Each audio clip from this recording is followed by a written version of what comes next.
Hi everyone, welcome to Goldfries, and in this video we have a look at NZXT H510 Elite. Now if you remember my Computex coverage, I have experienced this casing before and now it is with me. And the H510 Elite here actually looks very familiar, of course, with NZXT design. So it's actually basically the H500 series with tempered glass. And let's have a look at what the casing is.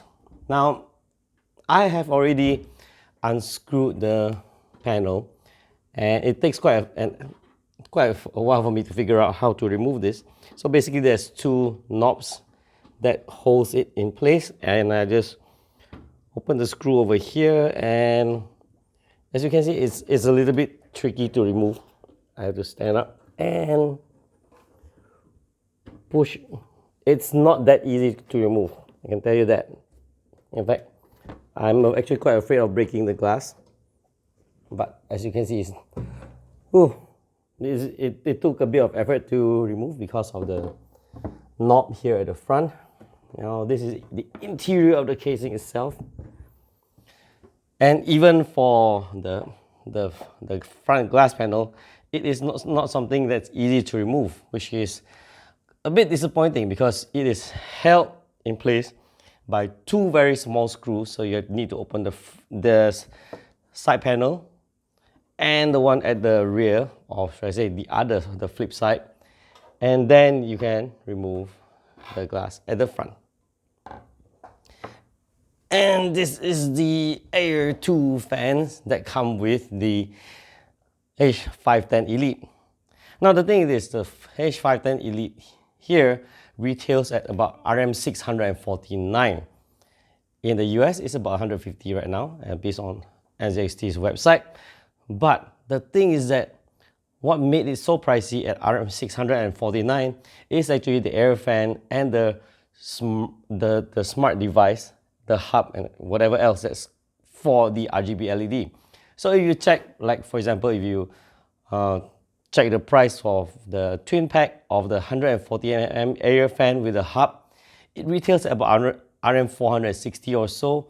So this means that 2/3, in fact, it's more than 2/3 the price of the unit itself is actually for the fan.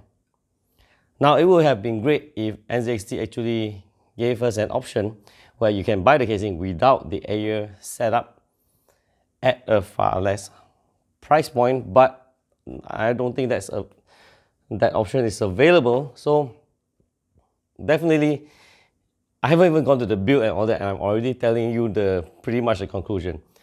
This is a nice casing, but you're paying the bulk of it for the fans, the RGB LED, these kind of things. And if you have no intention to use the fans and the RGB lighting, then it's quite of a waste actually. So that's pretty much already coming to the conclusion, but we're still going to go into more details about the casing itself. So let me open the back of the casing. I've already unscrewed it, unlike my previous video where I can't even, unlike my other videos that I don't have the screwdriver and I have to cut the video. This one, I've already pre-opened it, and as you can see, the hub is at the top. Nice plastic over here for cable management to route your cables.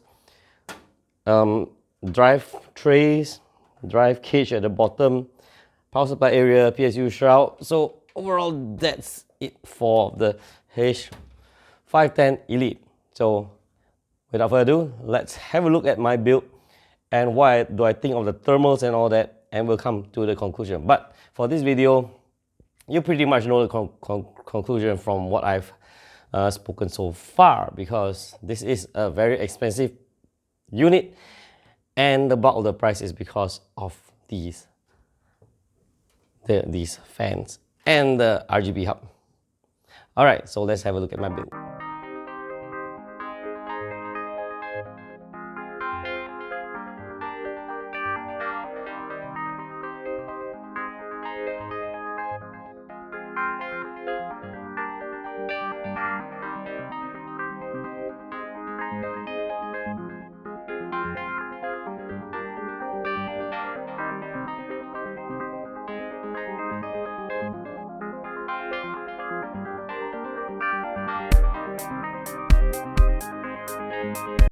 All right, and we are back. So this is the build. As you can see, I like it.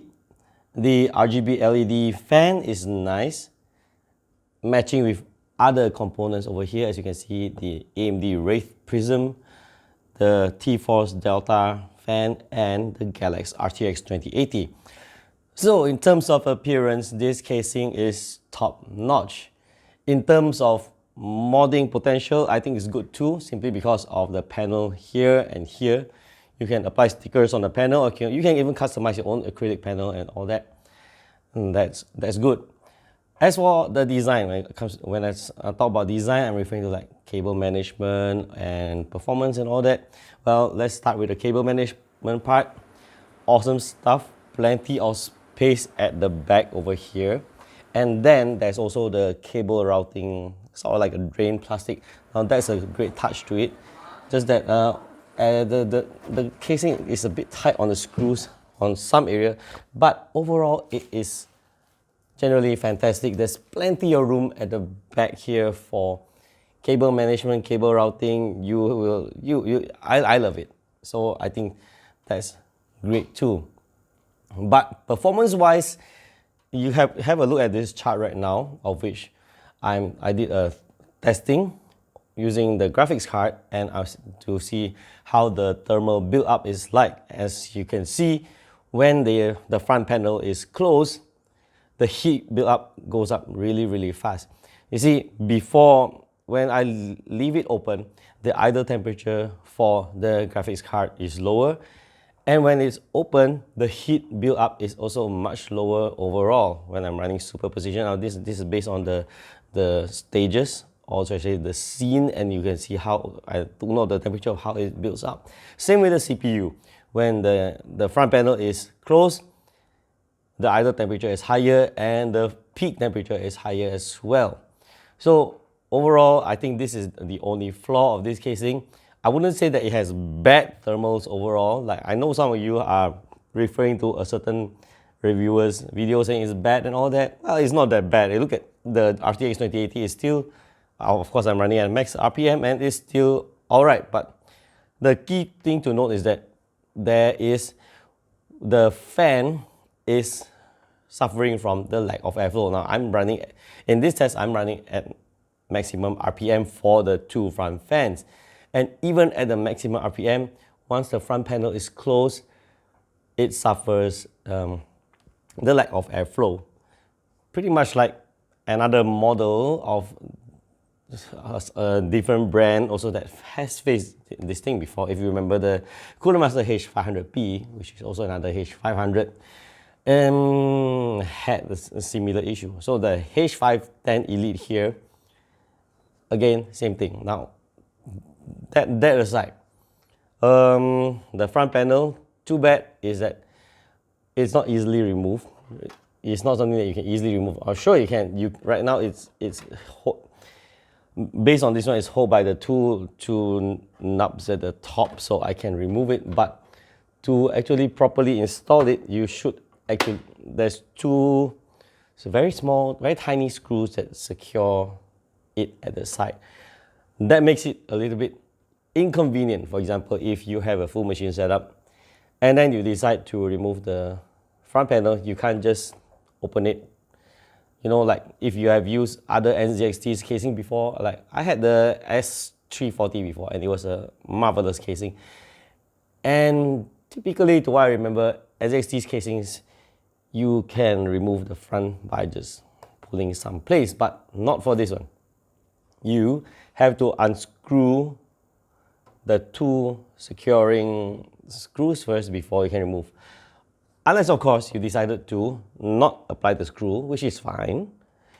In my case, I don't have this. I don't have the screw installed, secured, and I close the panels. So when I want to remove this front side, I just pull the front part.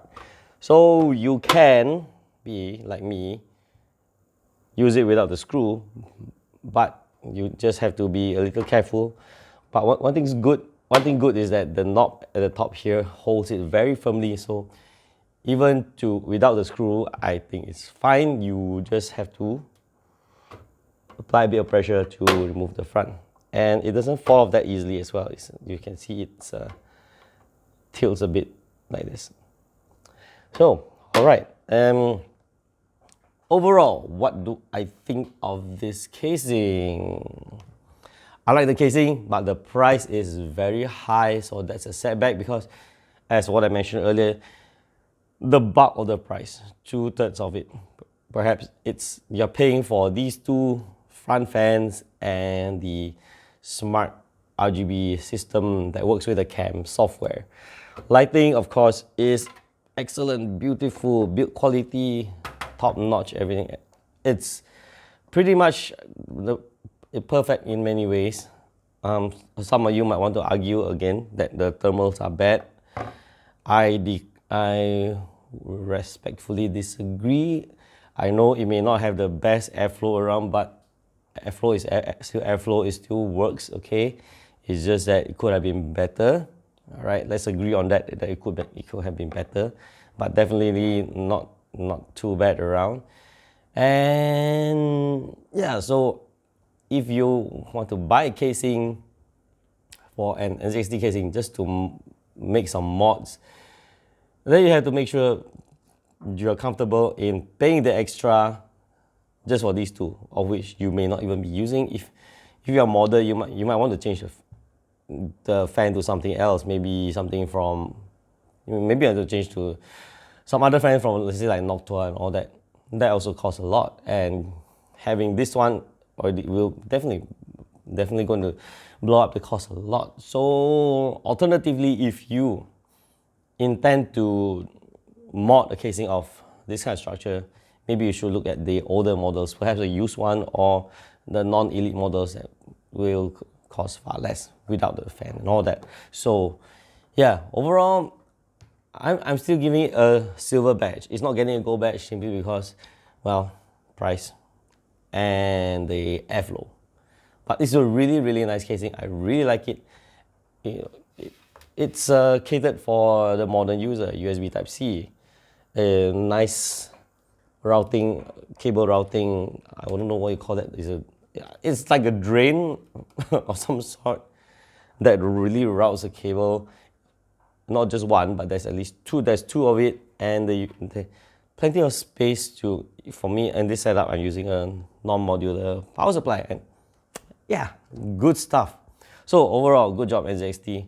Perhaps in the future, I think what they could do is make it a little bit longer, because there's really no.